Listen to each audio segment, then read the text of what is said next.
How will you contribute to the world today in a way that only you can? Ponder that question as you dive into today's episode of the Leap Beyond Success podcast with Micheline Nader. Every episode is designed to help you lean into your passion, execute from your purpose, align your mindset, and program your emotions so that you can leap into the world and show up as who you want to be in the world for yourself and for whoever you choose to serve. Let's dive in and evolve together. Enjoy the conversation. Well, hello there, and welcome to the Leap Beyond Success podcast. I'm so excited that you're with us. We have a great show in store for you today, and all of our future episodes, we intend to really have a great impact on your life and your leadership. And for those of you who don't realize that you're a leader yet, we have some surprises for you. You are leading your life in many ways that you may or may not be aware of, and we're going to have a lot of fun together. My name is Trace Haskins. I am a guest host for today, and you'll be seeing me as a guest host in the future. But this is really the podcast of Micheline Nader. Micheline is a beautiful soul. Micheline's so honored to be here with you today. And Micheline is the author of this incredible book. It's called Leap Beyond Success, How Leaders Evolve. If you don't have your copy, I highly recommend that you go on Amazon or wherever you like to buy books and get a copy. It's going to help you up your leadership game. Again, whether you realize or not what level of leadership you're playing at, it's going to help you do it at whatever level you would like to. And it's really an incredible book that has an incredible framework for you to leap. And you'll be learning from Micheline what a leap really means. Today, we'll be talking about how to quantum leap in your life, leadership, and legacy. And we'll be talking about how to really do it in Micheline, I'm going to call it Micheline Nader style, right? Where you're really using her leap framework to do that. Micheline, just a little bit about her. She is a multiple-time best-selling author. I have her book here, Leap Beyond Success. It's incredible. And she's been doing a lot of really incredible work in the world, from Beirut to Paris to Canada and the USA. She's a healthcare entrepreneur. She's done incredible work in that space. And on her journey in her career and in leading these incredible organizations, she stumbled on this little thing called conscious awareness. And I love how she's going to be sharing with you. There's a conscious awareness, little c, little a, and a conscious awareness, big C, big A. And I'll let her explain what that means and what the difference is. But it's a really powerful distinction. And when she stumbled upon conscious awareness, she also became a personal growth junkie. I can identify with that. Since you're listening to this podcast, I have a feeling that you can too. But Micheline realized that the more that she grew, the better that her teams and her businesses actually started to perform. So she focused more and more on her own passion, on her own fulfillment. The better she got, the better everything and everyone else around her got. And one thing that I think is really neat about that is it highlights that it's true that you can't change anybody around you, but you can change yourself. And when you change yourself, the things around you change, right? Just like with Wayne Dyer, if you know Wayne Dyer, he always said, when you change the way that you look at things, the things you look at change. That's beautiful wisdom. So, Micheline, I'm so excited to be here with you. I want to start us off with a quote today. You have to do it yourself, but you can't do it alone. I'm so happy that we're not alone in the world. We have each other, and we have really powerful leaders like you, Micheline, who create these frameworks and really introduce us to new ideas that help us play I don't even necessarily want to say a bigger game, but a game that we love more, a game that engages our passion and our excitement, and that allows us to realize our purpose more. And I love what you do in the world. I'm honored to be here. Thank you for allowing me to interview you today and in future episodes. Excited what we co-create, excited about all the other incredible guests that you're going to have on too. And today, it's your turn to shine to start us off here with episode 1. So thank you and welcome. Thank you, Trace. It's awesome. And it's like, we're both so blessed because we're on this journey together, and we're talking about our intention for today for our audience. Let's create it, because this is part of the framework of LEAP. So our intention is for the listeners, those who stumble upon this episode, to find something that is valuable for them in their life and in their leadership. And if they didn't realize that they're leaders, to do so, and to realize also that at some level they're guided and they're doing great work even if they don't know about it. And I hope with the little c, little a, which we call conscious awareness, to bring awareness to our daily life, to the things that we do moment by moment, that they could realize this. So this would be my intention for this episode. And I'm sure, Trace, it's the same, right? For Amen to all you? of that. Yes, absolutely. The intention Okay. sounds great. I am in alignment. We will deliver that. And what I love about what you said too is everybody's going to potentially take away something different, right? Because as individuals who have consciousness, we all have different perceptions and different places that we are at in our life and our career, and if we're a business owner in our business. And so we get to look at this episode today from each of our unique perspectives and take away whatever we take away, and it's great. And this episode again, it's titled "Talking About Quantum Leaps," and I love taking like the concept of a quantum leap and like transposing the leap framework on top of that. But again, the quantum leap that you might take is different from the guy or girl next door.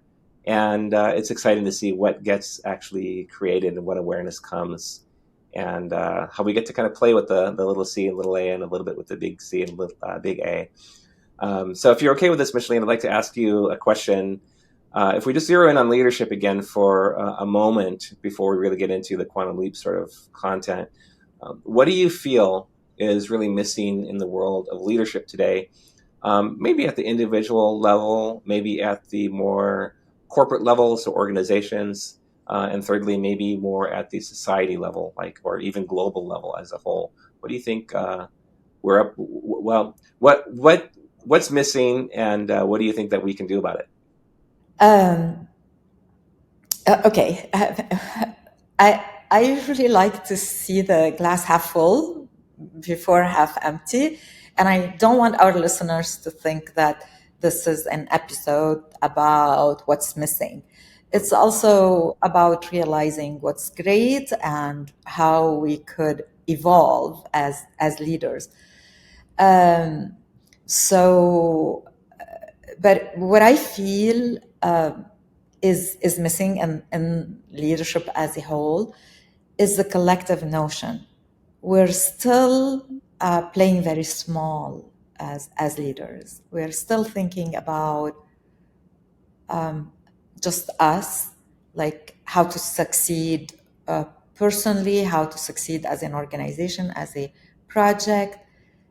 And it doesn't take much to think about the collective, because when we add just a component to it, what's the impact on the collective?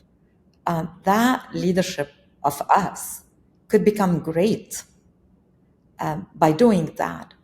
And and when you look at leadership as a whole, we all lead for a good purpose, because we want to be successful in the world. We want to sell our products or services, and most of the time we do believe in the services and the products that we sell.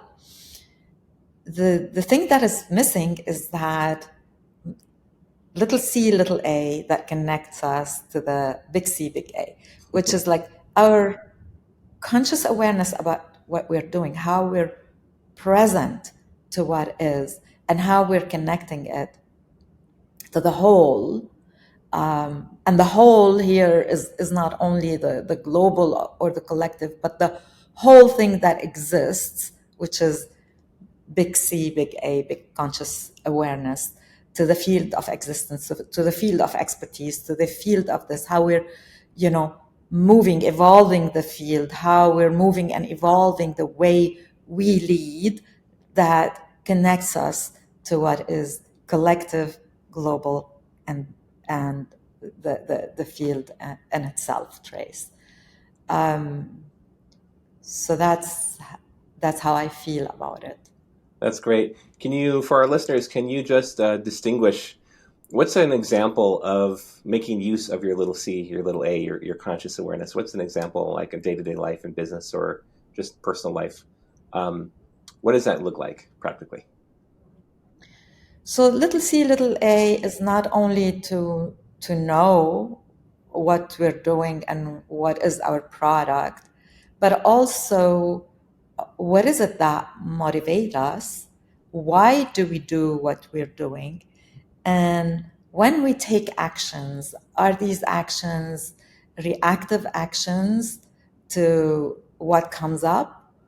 Or are we acting in a way where we understand that we may have been triggered either emotionally or by a memory of the past, that maybe a project where we were not successful at in the past and now it's surfacing again, and all of a sudden we shut it off. But in reality, when we're present, that, oh, this may not be so, to what is triggering us, then we act differently. So this is the little c, little a, to be conscious at each moment, either when we're taking an action or when we're reacting, that this is a reaction, that it does not have to be true. Because most of the time, if we don't have the conscious awareness, the little c, little a of being aware, we're really reacting to narratives, to stories about either what happened, about the program, about this, or stories in our mind that trigger, an emotion from the past, and we're not really aware that we're reacting.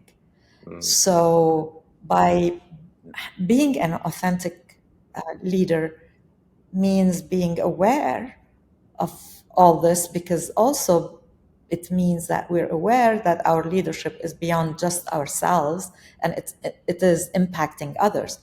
So let's say, as a dad, Trace, if you're doing something for your just fun, let's say you like to smoke and you know that smoking is harmful for you and other people around you, yet you have little kids and you continue smoking because it's important to you, you're not aware that this could be harmful to their lungs as little kids as they're developing. And that could become harmful to them, right? Mm-hmm. But if you're aware, then you know that by doing what I'm doing, it's a harmful thing, that I'm going to stop doing it because it's impacting others. So this is, at your level, is the little c, little a. Then now if you want to smoke, you don't smoke in front of your kids, you smoke outside, and not when people are around you, not to inhale. Even if you choose for yourself to harm yourself despite, you will know that this could impact others. Yeah. I love those examples. They're perfect, I think, to really illustrate what that is. I can tell you from personal experience, you can almost draw a line in my life. Uh, Previously not consciously aware of things, and now, as often as I can be consciously aware, I still have plenty of non-consciously aware moments, by the way. But just knowing even of the concept now has really changed a lot of things for me. And I can definitely act much more intentionally. The example that you give with behavior around children, right? As a dad now, having two little kids, I try to be as aware as I can. Like, what is my behavior doing? For them right now, in addition to myself and the rest of the family. So, great examples. I love that. So now that's the little c, little a, right? That's kind of like the local conscious awareness. Do you want to just touch very briefly on what we're talking about with the big C, little a, or do you want to save that for a future episode, or maybe a little bit down the road? I'll leave it up to you if you want to dive in there now, or if we should talk about some quantum leaps now. Yeah, I think I'll say a little something about it, because we said quantum, Yes. and the quantum encompasses everything. The quantum is, every field that we exist on is captured by the quantum. We are in that quantum field, and the quantum field is part of us, and we exist at different levels, the physical material level to the energetic level to the level of any field around us is we encompassed by the quantum field. And the quantum field is not different than the big C, big A, because big C, big A is the big conscious awareness, which is the sum of all the fields, of all that exists, of all that awareness that exists, of all that supreme intelligence that exists. So we as a human being, we don't exist just like that. You know, we're not like independent. Like someone, if you close your nose and your mouth for a few minutes, you're dead. You need the air. You need the field around us. You need the water. You need the food. You need people around you. You need your mom to give birth to you and your dad to conceive with her, and you need your mom to nurse you until you're this notion of being, oh, I'm independent and I'm by myself and I'm on my own. I mean, it doesn't take a genius really to know that you've never been. So why all of a sudden you think you want to be the individualistic you, and you think that success is only for you? It just takes a little bit of tuning to realize that it is really not so.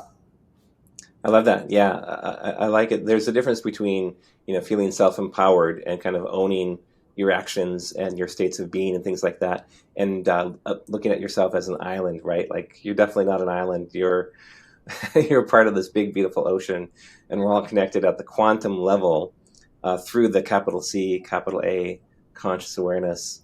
That's great. I love the way that you explain that, and it's really fun to lean into this idea that we're not alone, that we're a part of each other, that we work together in ways that we can't even see, right? Because we have our 3D physical world, and we have our physical senses. We can see, hear, smell, taste, and touch, right? And that kind of gives us the illusion of what we think the world is.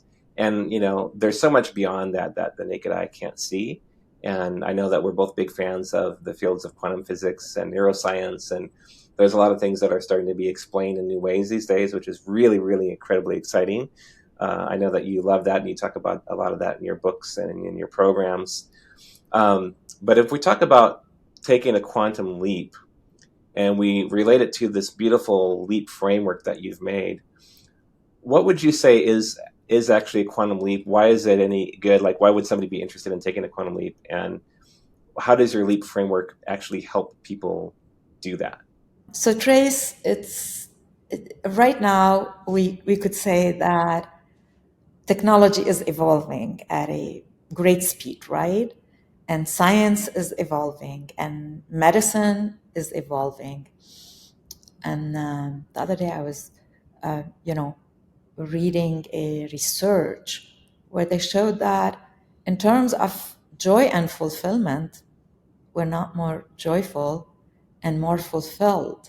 Mm. So all this evolution and progression and leadership and curing diseases and medical technology and digital age, and we're on our computer and we love the things we do at times, but why aren't we more fulfilled? Why aren't we happier? So it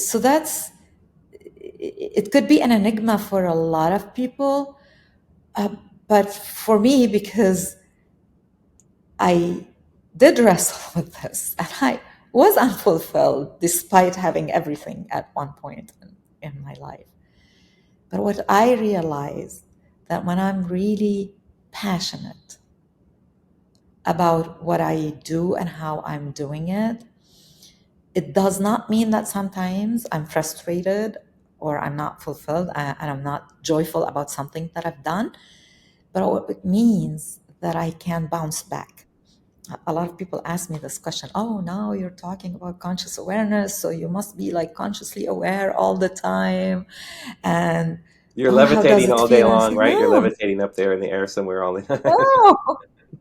no, no. It just, that we study the field that we mostly need or we mostly love, because also we need in a way, shape, or form. And I don't know what it is. This is an enigma. But what it does mean is that I thrive to become consciously aware most of the times. So when I dip, yes, I created a framework because I'm a pragmatic person. I was a leader, an entrepreneur. I want results. I want the outcome. And so I'm always intrigued. I'm always having these two hats. I want the big picture, but I want it also to be pragmatic, that we could implement something and see it. And it used to frustrate me so much when I started on my, what I call, parallel journey, when I discovered that there is something else than our physical body and our thoughts here in this world. And I was frustrated because I knew I was following gurus and spiritual masters and philosophers and wanting to understand more what is there to this like big universe. Who are we? Why are we here? What are we thriving for? What is this, what I call the big enigma of it? And so I wake up in the morning and I have this still feeling like something is missing. So now that I know about Sufism, Hinduism, Buddhism, Christianism, Krishna, the Chinese, healing, all these religions, even Baha'i, whatever there is mystical in the world, I wanted to know about it. Like Confucius, I want to know how he thought about it, why he began, and why is it that I still feel that way? And I bet if you're listening to this episode, you've asked yourself this question so many times, right? Like, why? And so when I found the why do we feel this way despite everything that we do in order to improve ourselves? I decided to go through it heads on and create a guide, a blueprint, a framework in order for us to leap. But as I was creating it, the beauty of it, that I was leaping with it. I was creating the conditions for my leapership to leap, and we'll talk a little bit about it. And at some point, of course, I didn't know that this is the framework as I was going through it. But then I put it back together. What was the most important thing among everything that I've done that helped me jump to that like leap, to have that breakthrough where I'm excited about my day, and it doesn't mean that sometimes you don't wake up and you don't feel like getting out of bed, but most That's of the part of the time you human have. experience, right? We're probably never going to get rid of that, but we can snap out of it pretty quickly when we understand how to leap, right? Right, right. And the reason why we want to share it, and I did write a book and I share it through like my talks, and it's really not like I just want to say that I'm not a social media junkie. I don't like this. I don't like to put myself out for to be whatever judged and or liked or but there is no way around it. Like you wanna get it out there. You want people to have access to it. So and it makes me happy. It makes me like social media and like this and like that, because it makes me happy, because this is really the vessel, this is the platform that would allow this to happen. So I love it. Yeah, social media, the way that I look at it is it's a communication channel, right? That's literally what I think was the original intention. That's why it's called social media. Depending upon how people use it and the way that creators create content, it can either kind of drive us down an unproductive rabbit hole that kind of it makes us more miserable, or it can bring us enlightenment, right? Depending upon what we're consuming and what we're producing. So I love your attitude towards it, Micheline, because you're here to be a powerful content creator and bring powerful ideas to people. You're not here because of your ego. You're not here just to drive business results. You're not here to be part of the noise. You're here to help people actually find clarity and peace and joy and fulfillment. And I love that. And I love that you're embracing things like this podcast and things like making, YouTube content and showing up on Instagram and Facebook with the very clear and pure intention of making a difference in the world. It's really amazing. And I would encourage all of us, everyone that's listening, to show up that way on social media, right? Don't just consume, consume, consume, but put out some great stuff. If you're here, you're probably already doing that at least a little bit, right? But we're here to help inspire you to do more of that. And in terms of the LEAP framework, probably most people listening to this podcast at this point, if you're new to the world of Leap Beyond Success and Micheline Nader, you don't understand what LEAP actually means yet, right? So, Micheline, would you walk us through the LEAP acronym? That would be great, because I feel like when you do, people are really going to have a great insight, maybe even an aha satori moment about the power of what we're talking about, being a leaper, leaping, right? What this really means that we're talking about. So could you describe what LEAP really is? So the framework is about the acronym LEAP. L stands for lean into your passion. E, execute from your purpose. And A, align your mindset. And P, program your emotions. And this is the framework that, if applied, will put you in a state where you will be leaping in a state. It doesn't already, if you apply it, you've leaped in some area, in those areas. You've discovered something that you did not discover before. You created some breakthroughs and aha moments. You knew that what is stopping you could be in the execution. It could be in not being passionate about what you do, but how to create that for you and how to execute. But it could be also in your mindset, which most of the time is in your mindset, or really in your emotional logo that is created in this framework, to know if what's stopping you is in your emotional logo.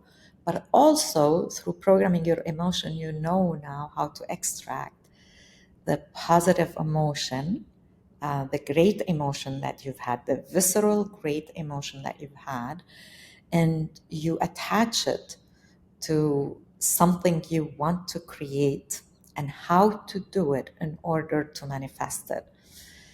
If you create the conditions in your, and I call this your environment, but actually it's you, your internal environment, your external environment, to be able to leap.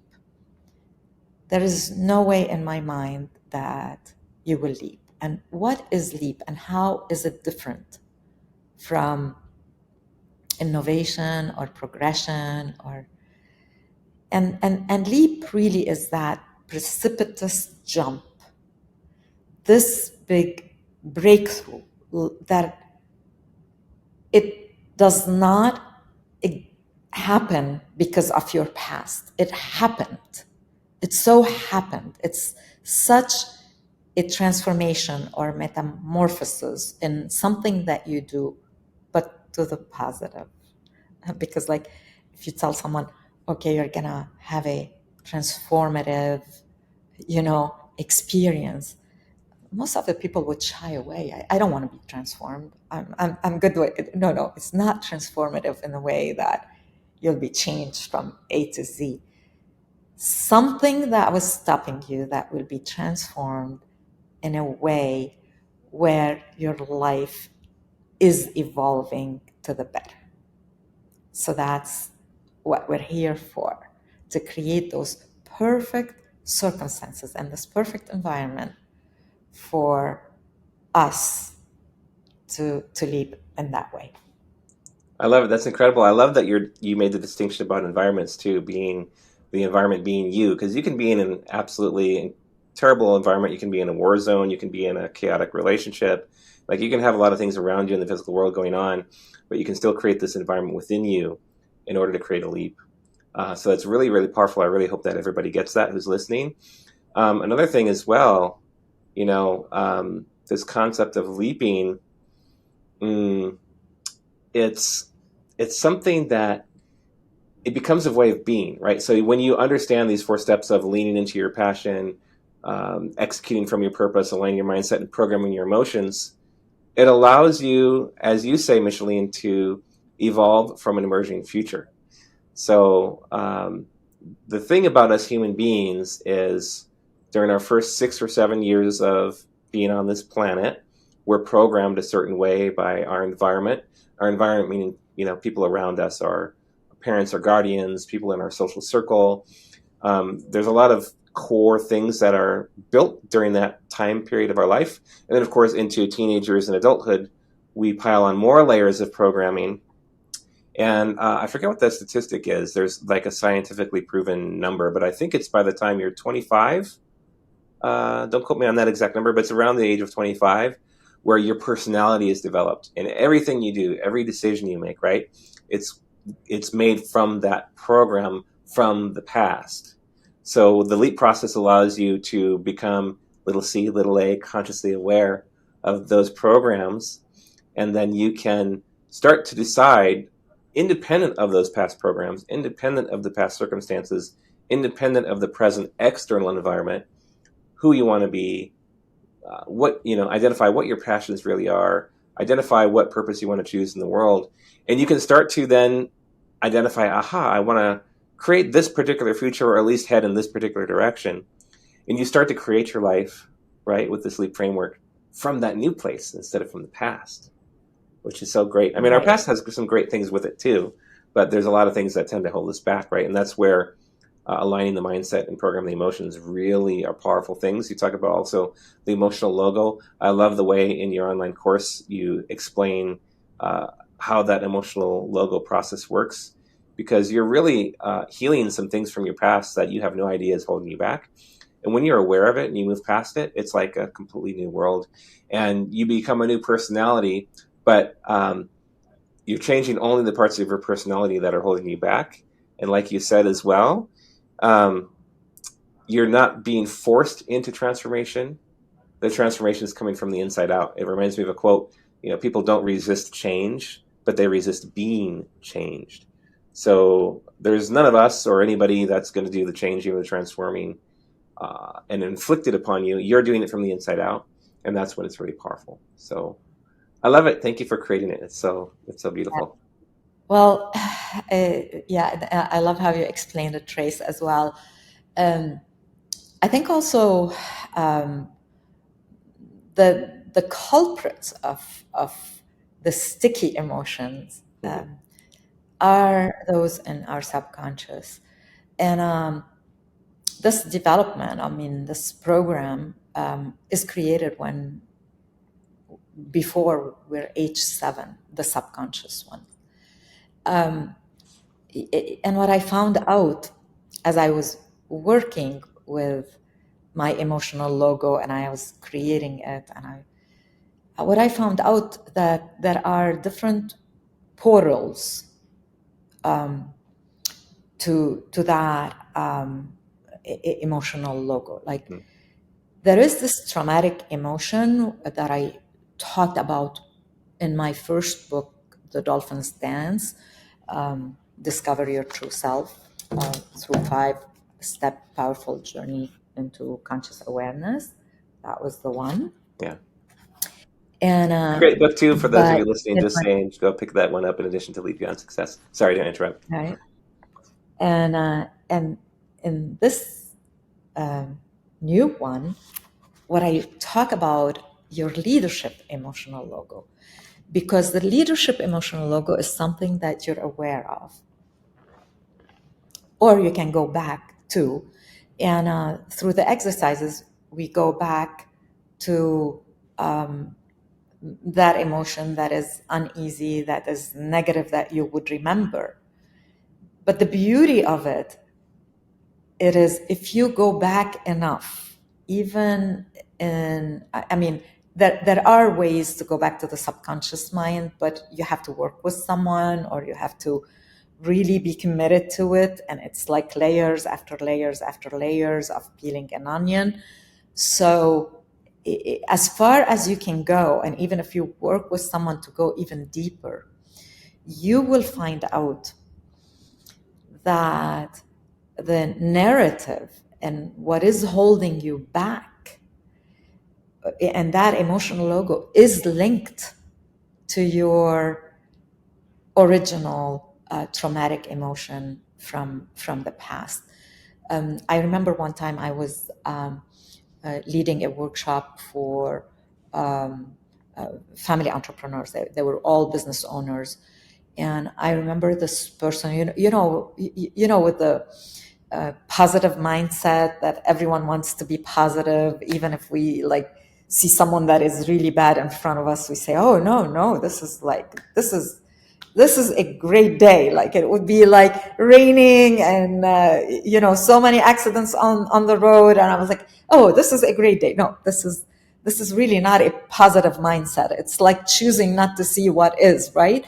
And so there was one person who stood up and he said, I am really flabbergasted that everybody in the audience had some emotion, negative emotion from the past. But I could tell you, first, I had a perfect childhood. I had nothing negative. Second, why are we talking about it? Don't we want to like all see the positive? Like, why are we talking about this negative? So negative will hold you back and positive will move you forward. So what are we talking about the negative? And I was like, my answer was like, great. If you did not have anything negative, just sit down with it. Like just allow the negative emotion that people are talking about to just surface for them, and just be a space for these people. At the end of that workshop, this person stood up and he said, I was resisting to see that I had a negative emotion that stopped me from going further and getting my business to global. And he talked about it. So the thing is, sometimes through sharing, sometimes through listening to episodes like this and others, it triggers some memory also from the past, and also through deep meditation, self-hypnosis, some music like the alpha music, the theta music, vibration, the frequency could also help us in a deep meditation if we're doing the exercises. I mean, it doesn't have to be the exercises that I'm doing in Leap or the Dolphins Dance or Leap. But the exercises that I have in Leap, if you do them with that meditation or relaxation, that's why in all the exercises and the framework and how to get there, I always say take a few deep breaths, because sometimes the answer that comes out, definitely the first answer that comes up to you when you're relaxed is the right answer. Now, if you have time and you want to take it even to a deeper level, you could download the meditation on my website, michelinenader.com, and get to the clear lagoon and then do the exercise. Then you would have created that environment for yourself, internal environment for yourself, where your answers could even have more impact. But this depends on your time.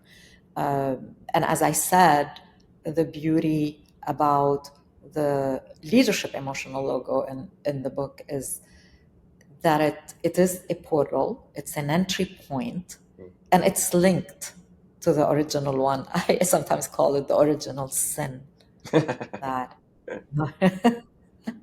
that original emotional, incident or trauma that we had, that we're not aware of. It's in our subconscious. Even if we want to retrieve it, we can't retrieve it like this. It takes much more to retrieve it and much more help.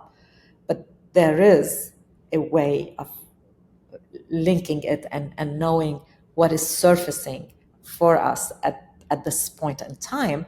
So this is very pragmatic. We go back to the pragmatic executive me who wants things done, but not forgetting, the global picture, not to just remember why we're doing what we're doing, why we want to retrieve, our emotional logo. Why do we want it, actually?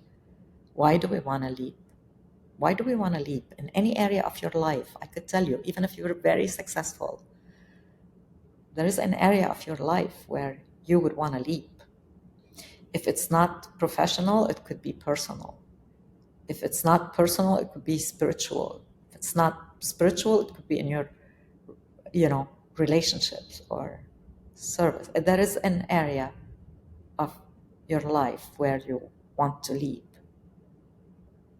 I agree. One of the pieces of wisdom that I've come to learn and really adore, I guess would be maybe the word that I would use for it, is during this human experience we have on the planet, we're either growing or we're dying, right? So our spirit or our person, our being, it wants to expand. So there's always a way that you can leap.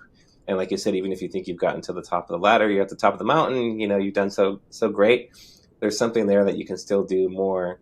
And the thing that I think is important to point out too, it's not coming from a lack place. It's just a consciously aware place. Like, hey, we can expand. I can help others expand. Like, there's a game that I can play. It can be whatever game I want to play, right? And I love also how you talked about the doorways, like the gentleman in your workshop who was meeting resistance and saying, my life, my childhood was great. There's nothing there kind of lurking in my closet, right? But then he leaned into the exercises, and probably also from being an observer and watching the other participants, he had this epiphany and noticed something that was holding him back. And it's really important to be in this sort of work and have these sorts of discussions and listen to this kind of content and just be around this as much as you can, because there's doorways or portals that are going to open when you least expect them, and they can lead to some really wonderful places. And if you're interested in the topic of this episode, quantum leaps, just experiencing a quantum leap in any area. It might be in your results, it might be in your how passionate you feel. Like, if you don't feel like jumping out of bed in the morning every day right now, right, like that can be a quantum leap to discover what it's going to take to feel that way. Whatever it might be for you, wherever you're at, it's really powerful just to be in this environment. And then when you're in this environment, like we'll call this environment the podcast right now, allow your internal environment to change. Allow your even subtle shifts in your mindset and in your emotion set. Micheline, I love how you point out we don't have just a mindset; we have an emotion set, and that's what the emotional logo is all about, helping shift that and to really stand in your power. But it's really great. It's so much fun to be here with you. So thank you for this. Thank you for creating this environment. It's Trace. Thank you, With Trace. this And everything. I just want to say that before we were able to talk about emotions in leadership, like we were, I mean, we could not even mention emotions and leadership. But now emotional intelligence, and thank you to Daniel Goldman, we not only can talk about it, but we have a lot of testing that is used by most of big organizations to test our emotional intelligence. Mm. And what we found out, I mean, they studied like 500, that was a research that was actually published by Goldman and I think Boyce or in the HBR, and they found out that the most successful leaders, like 95% of the most successful leaders, are high on the emotional intelligence. Mm. So, this is to say that developing the emotional set makes you a more successful leader. I mean, if you want meat on the bone, so this is not only a nice to have, it's just developing that instrument helps you personally and as a leader, because nowadays, I mean, you really and it would develop also your fulfillment and your joyfulness, because you're aware of your emotions, you can manage your emotions, you can respond instead of reacting. You have the tool. I mean, we all will have a tendency to react until we master that tool and we know that, okay, this is a trigger, I'm going to react right now. Okay, I could go back to my emotional logo and choose. You will have that moment of stop before reacting if you use the tool, which is great, right? It's a Does that help? powerful tool to have in your back pocket. I've used it many times when I find myself on the verge of reacting. Just to sit in that little micro space between what's happening and then my response, choosing to respond rather than react. It can make a big difference. And the nice thing is you get to choose, right? Yeah. So Micheline, kind of a question that just popped into my mind because we're talking about emotional intelligence and things. What do you think about, there's like assessment tools like the DISC assessment and I'm forgetting all the various ones that are out there. What do you think about those? Are they accurate? Do you recommend people kind of do these assessments to see their personality types and strengths and things? Do you think it's important, not so important? Do you have any thoughts on that? I'm just curious. I like assessments because I mean, in my book, we start each chapter with an assessment tool to know where we are. Um, some of them are not comprehensive, of course, and they indicate, I mean, they're a good indicator of what's happening. Um, I would caution people not to take the result as a fixed result that they can't Yes. change and start relating to them as being labeled. Yeah. This is a danger, because we all have all facets of a human being. We're all emotional. We're all, we all have our own experiences. We all have our own personality. We all have things that could change depending on the circumstances. So these assessments are, although they're some of them, they would tell you that it's not about like being in during that time, but actually it is, because you may be going through something, a crisis in your life, and your answers would be skewed. Yet if you're labeled that way, that is it. There are tests that are more accurate than others, but yes, yeah, I mean, go for assessment tests. They're great, and companies use them, and it tells you sometimes, like, if you're introvert, you're extrovert, you're this, then you would know also what type of a job is more suitable for you. Like, if you're someone who likes details and you don't like to be with people, and then you're in PR, it's the wrong job for you. if you're someone who likes details and audits, so auditing, quality assurance is always, the path to go. And if you happen to land a job where you don't feel comfortable in terms of personality with, you just would know that you'll keep looking for that opportunity if you love your organization within your organization, and if you don't love it in another organization where you could use your personality to help also. So here you opened up a dimension, Trace, that is not only passion. Like we have passion is very important. We're gonna talk about it in future episodes, I hope, and with some of our guests on this podcast. But also you have your passion, that is great, but also you have traits of your personalities and something that you're natural in. I mean, if you're an introvert, then you would know that research would be perfect for you, right? Or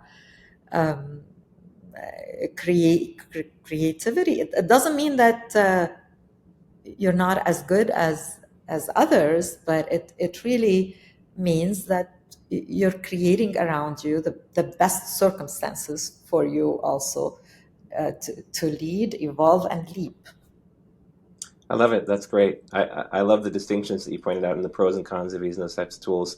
I think one important takeaway there was that it kind of reveals maybe what comes natural to you and maybe what your current state is, but it's not necessarily fixed, right? They could choose to be someone different if you want to, right? So if you would take an assessment and you see one thing that would apply for me is the introvert. Like I constantly get identified typically as introvert in those types of assessments.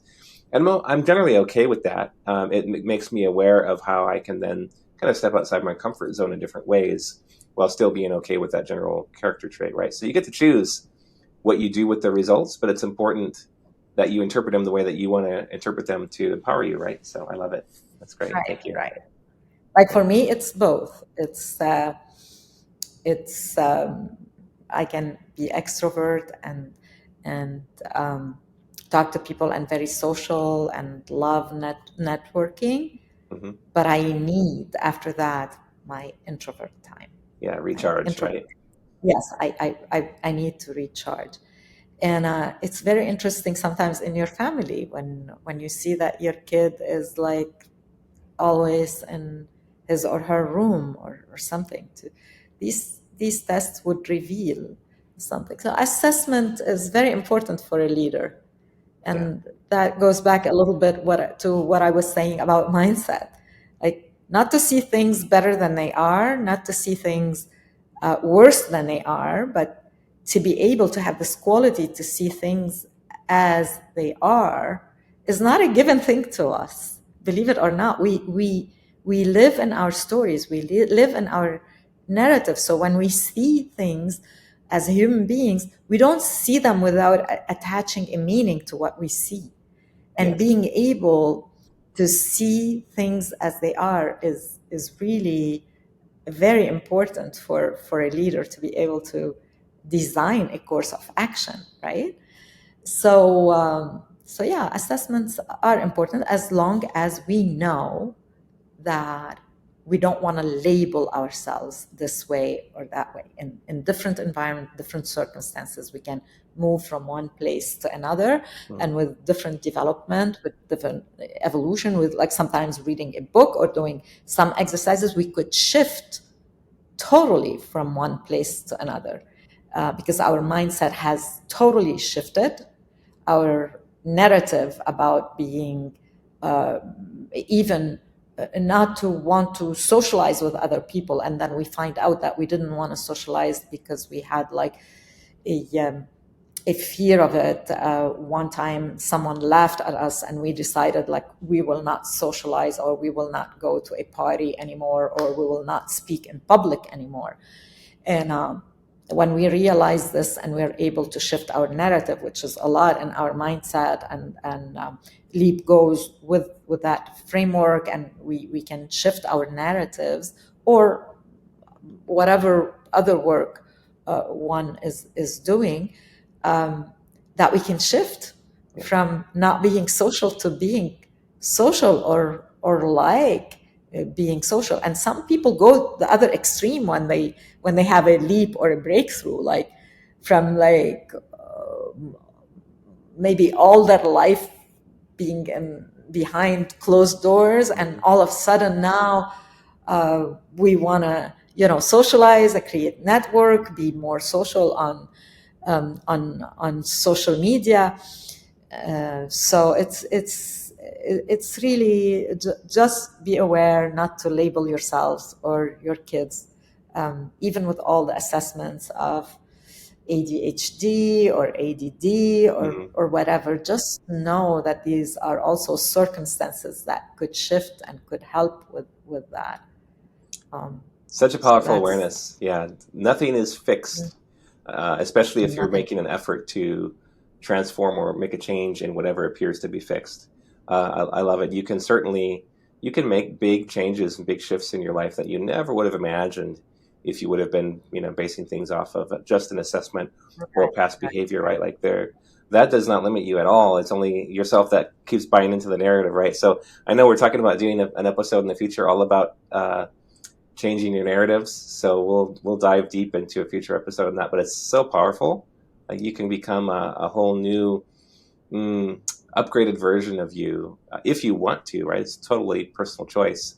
But you can create anything that you want when you shift those narratives that you've been kind of letting live inside your mind and inside your emotion set for a little while. Yes.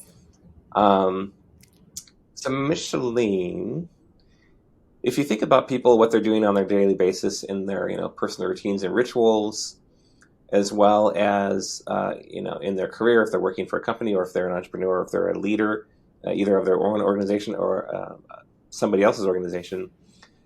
If we're talking about making a quantum leap, whether it's at the personal level or at the corporate or at the society level, what should people really be focused on a daily basis? Should they really be focused, kind of head down in their work and just focused on the moment, or should they really be focused on the end result? Like, where should I like to call it a magnificent obsession.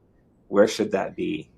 We have to have a purpose and a goal. The goal shifts, of course, but we have to keep our eyes on the ball. But but what but this doesn't mean that, okay, we have to get there, we have to get there, this becomes the obsession, right? Mm-hmm. Just know where we're heading, because it's important. If we don't define where we're heading, if you don't plug in your GPS where you're heading, if you're going to New York, you may end up in Rome. That's just like, it's an exaggeration, okay? But it means that you have to plug in where you're going. You have to know where you're going. Um, if if you're a leader or you're working on a daily basis. But the journey, like how to get there, of course, you will have challenges. You will have to adapt. You have to iterate something. You have to adjust. You have to evaluate. And this journey takes the little c, little a, like conscious awareness, to be able to assess and to enjoy doing what you're doing. Now, if you have a personal mission statement and your mission statement is aligned with the mission statement of your company, or if you have a certain purpose, and we will talk about it more, what is purpose, why you're doing what you're doing, and it happens, not it happens by choice. You choose to align it with what you're doing. I always say you hit the jackpot, because now you're aligned. You're aligned with what you love, what you want to do, what you're doing, with your mission, your personal, with what you're doing, you're creating, for the collective. That, I mean, you're going to have challenges. Of course, we have challenges, and challenges are part of life. But then you go through these challenges as a discovery, as, okay, I'm discovering something here, and I am learning. So you have the discovery, you have the learning, and you have the adaptation in order to get where you're getting. So in like in our personal thing, what we do, keep your eyes on the ball, like you know where you're heading, your GPS, but keep being present and aware of what you're doing, the decisions you're making. Are your decisions like authentic, or are you making them because I don't have time to think about it right now, let's do that, and then this is where we fall? Or you're making them that way because you're afraid of a fall, or you're making it this way because in your belief system we should not address this population, or we not that target. So bringing conscious awareness on your tasks, your daily tasks, makes your tasks more first of all more enjoyable, and then makes the outcome also more authentic, to and it makes you reach your goal easier, because there is no interference with what is in your mindset and your emotional set, and what you think, what you don't think, and about the past narrative of actions that are similar to what you're taking, or projects that were similar in the past to what you're taking. So there is no interference in marching towards your goal. Mm-hmm.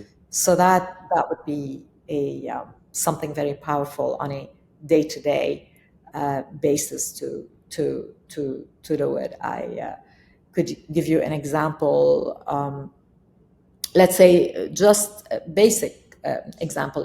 If you're a nurse and you have a care plan for your patient, you know that this is what I would like my patient to be, not me only, but the care plan is an interdisciplinary between the doctor, the specialist, the other nurses, and this is your care plan. Let's say if the patient is in rehab and you're doing rehab, you want a certain improvement. So metrics are very important for you.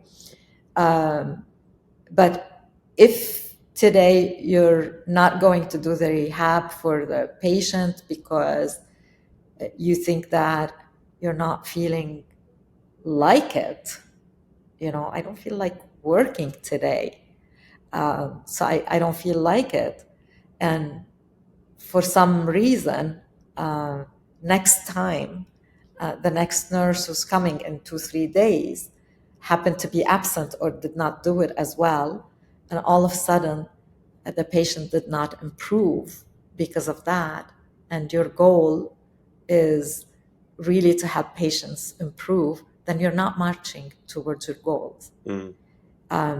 But if you're bringing conscious awareness to know, okay, why don't I feel like it today? Mm-hmm. Maybe the patient is difficult. Maybe the patient yells at me and I don't want to take it when he yells at me. And then I march through it with conscious awareness.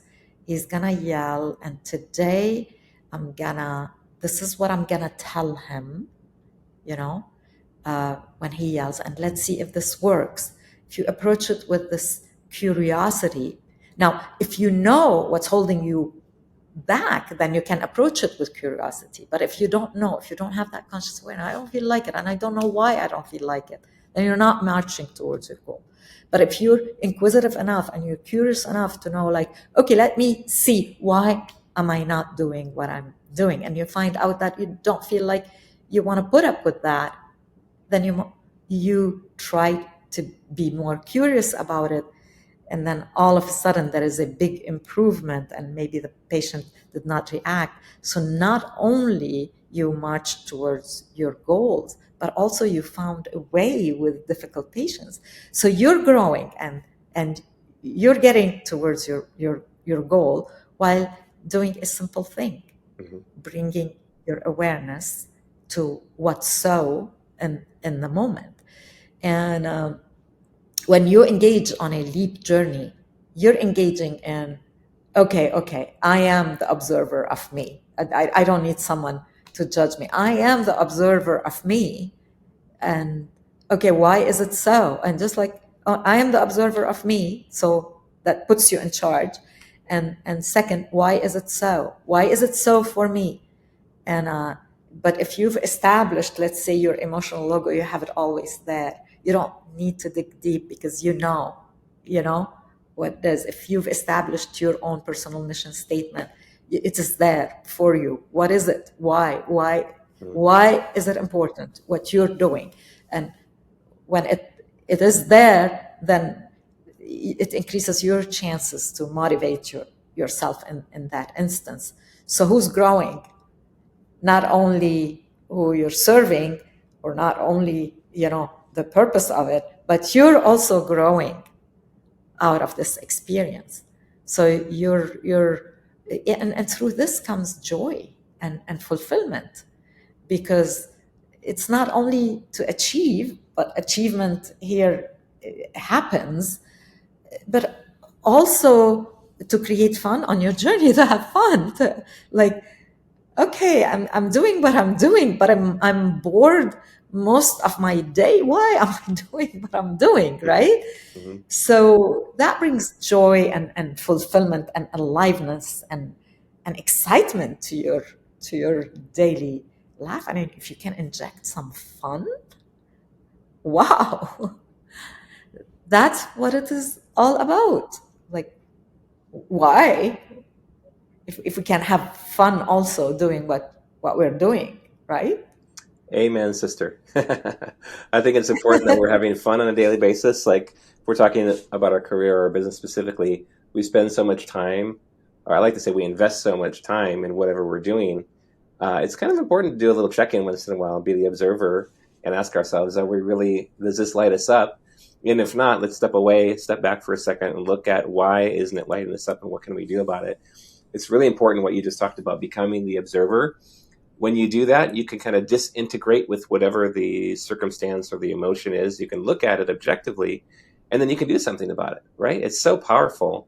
And this is what I think one of the things that the LEAP process is really powerful with, because it gives you all these tools. You just keep them literally in your back pocket.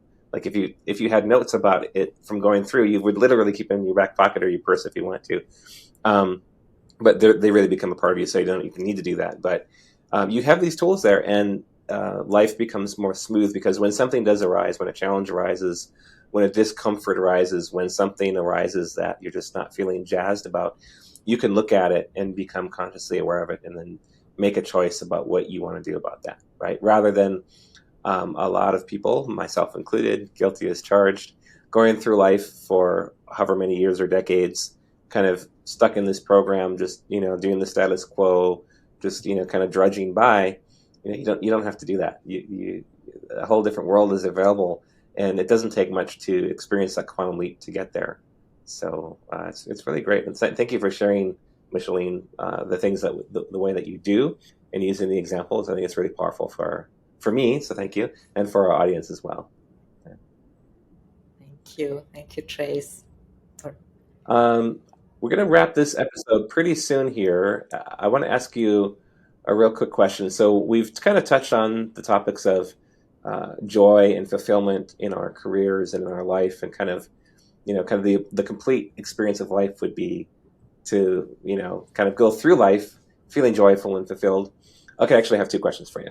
What's your definition of success, and what does a legacy mean to you? Can you answer those two questions? Wow. For the end, this is like, wow. It's the grand finale. Fireworks are going off, like the big show. So my definition of success is your definition of success. You're going to laugh about it, right? Like, what is she talking about? Everyone has his own definition of success. Mm. I mean, some people are, in order for them to be successful, I mean, you ask, and I asked this question, like when I wrote this book, I did ask the question, like, to so many people.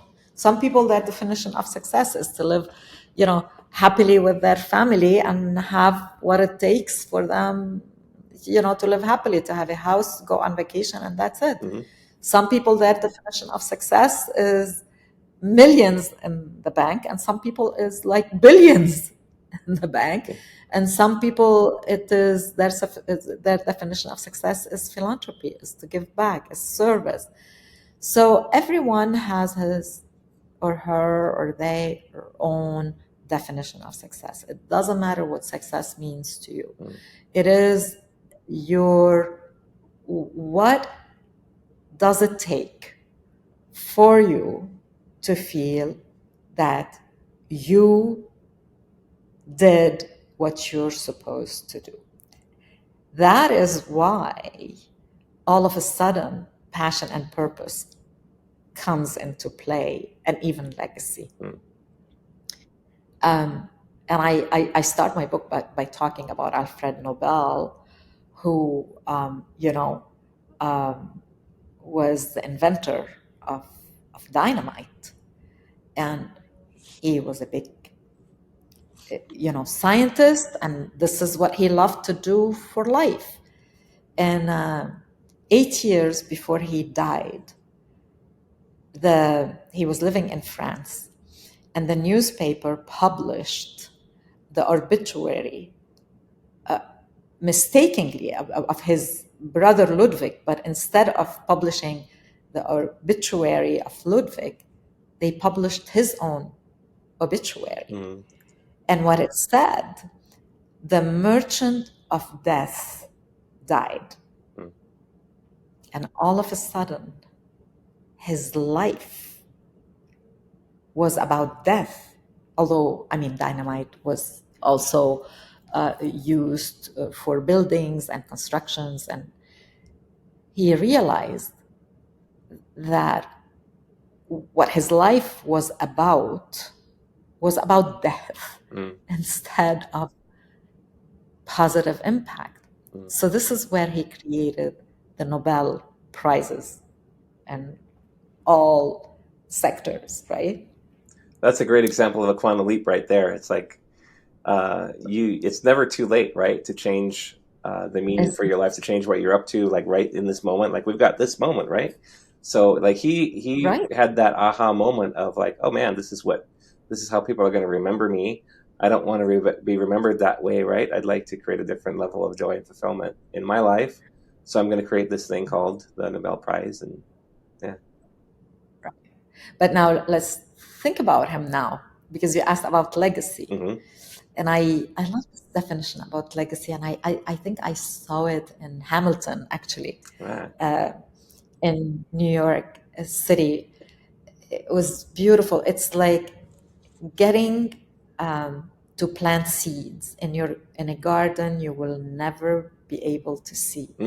So Alfred Nobel, when he created the Nobel Prize, he doesn't know now. Maybe he knows. If depending on your spirituality and what you believe in, that the Nobel Prizes were gonna be, so many people thrive for them, and they do the work they do because they want it also, and they create this breakthrough in the world. So the question here is for us, ordinary people who want to live and create a legacy. We don't have to wait until 8 years before we die, or we don't know when we're gonna die. You never know. It could be in a car wreck, and that's it for you. You don't have to wait. And when I say that, like, people say, like, really? Like, at my age, and I see the new generation is beautiful that way, because they want to give back. They want to be attentive to the collective good, and they don't know that they could do it. But yes, at any level we can create a legacy, and what it takes is not much, because people think, okay, in order for me to create this legacy, I have to create this philanthropy and give away so much money to be, and not everyone is gonna be at that financial level to create your legacy. But believe it or not, as a leader who evolved and who's evolving, your legacy is by being excited and doing what you're doing and just keeping in mind the collective good. Mm. And to be excited about what you're doing is to connect to your innate passion and create a purpose out of your innate passion. And we're going to see this in episodes that will follow, but we will also see it as we invite guests in the different areas for you to be able to deepen that concept. And I'm talking to the to the audience. That's beautiful. Thank you, Micheline. Yeah, I love it. I believe that listeners are feeling a great level of freedom right now because I think that there's been a lot of things that, society or whoever in their life may have been putting upon them what success is supposed to look like, right? What a legacy is supposed to mean. But at the end of the day, if I'm interpreting what you're saying correctly, Micheline, you get to choose, right? You get to design it. And there are no expectations except the ones that you create for yourself, right? This is your show, right? And you get to create it to be the way that you want your life. You're the actor, right? You're the star of your life, and you get to call the shots, even if it doesn't always feel like that. Um, you know, Yes, you get to do that, and there's tools that can help you do that. right, absolutely. Even if you're stuck in a job that you don't love, there are tools to get you out, and we'll talk about it. Yeah, just takes one small step, right, to start moving in a better direction. One of my mentors used to say, "Better is a very good word." So you move one little step, and you take one little step after one little step, and before you know it, you've leaped by your definition, Micheline. And I also love how you talk about, you never know when the leap is going to happen, but as long as you're embodying the tools and the principles, it's inevitable. So then you just fill your days with joy and passion, and if you want, you choose a legacy, and you kind of embody that, and that's it. That's life. That's pretty sweet. Look, for me, if I fill my day like minute by minute with joy and fulfillment, I'm leaping. Yeah. Right. Yeah. That's my definition, Yeah. It's great. right? Yeah. Well, since I've met you, that's what I endeavor to do myself now too. It's like this is this is a good way to live. It's a good way to live. So thank you for giving us permission to live that way and making it a Right. central focus of our lives with your wonderful work, Leap Beyond Success, The Dolphins Dance, all the tools that you've been creating that are online tools these days as well that are kind of popping up like mushrooms in the forest. Um, for those of you that are listening, you can go to michelininader.com and there's all kinds of great stuff there that you can start going through. And you can pick a starting point. Like if you want to kind of move away from a business or career that you're in into something that fills you with more meaning, or maybe you want to stay where you are, just change your approach to things so that you have that joy and fulfillment. Micheline's got something called the Pivot to Purpose Quick Start Guide, which is a great starting point for that. We talked about assessments earlier. There's something called the Fulfillment Finder Fast Track Quiz. You can find out, kind of do a self-analysis of where you're at on the fulfillment scale, and then follow a path to become more joyful and fulfilled. So you'll find all of that on michelininader.com if you want to check out some more of these beautiful tools that Micheline's been creating.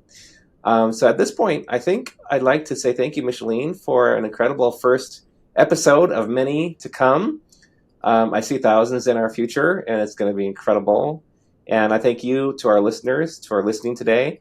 We would love it if you would share an insight that you've gotten. Depending upon where you're listening, you can leave a comment. Please subscribe to this podcast if you've gotten value today. That would be great. That helps us kind of have our metrics right. Like in the execution part of the leap process, there's execution and there's metrics and there's smarter and smarterly goals and all that kind of stuff. So by hitting subscribe, it lets us also know that you resonate, and it'll also be more likely that you'll see future content. So that'll be great. At least that's our opinion. Hopefully it's yours too by listening. If you're still listening at the end, then it probably is your opinion. So Micheline, you can say whatever you want now to wrap us up, but I also want to ask you, what's one thing that you're grateful for today? Well, I'm grateful to be here with you and the audience, because this is really my mission and my intention for you and for everyone who's listening. And definitely, I learned the game. Like, subscribe, to see future episodes. And if you like this and you want to see more, then we will be encouraged to give you more, right? If we look at the metrics and we see like no one is listening, no one wants our content, we're not gonna pursue it. So our intention is to invite like guests from neuroscience to AI gurus, and to get this dimension about Leap, and to teach as much as we can the Leap process on this YouTube channel and podcast, right, Trace? And Yes. Trace and I will be the culprits. So, tell us what you want, because also our intention for you with creating this is to constantly adjust our content to your needs. So we want to hear from you. We want to hear what you want so we can adjust. And you'll benefit, we'll benefit, the world will benefit, everybody will benefit, and we'll all leap together. How about that? Amen. I love it. And Thank you. On that note, actually, if you have questions or episode topic suggestions, like stuff that you want to hear from Micheline and our guests, you can write into answers@michelinenader.com, and you can submit questions there, topic ideas, whatever you might want. We look forward to hearing from you. Thank you for being part of the community here. And as Micheline said, you're the reason we're here. So even if you're an introvert like me, show up and be loud and voice what's important to you, and we look forward to making a profound impact on your life and in your career and in your business, whatever games you're playing, legacy, whatever they might be. We're here. So thank you very much. It's been a pleasure. Thank you, Micheline. This was a great deal of fun. And until the next time. Thank you.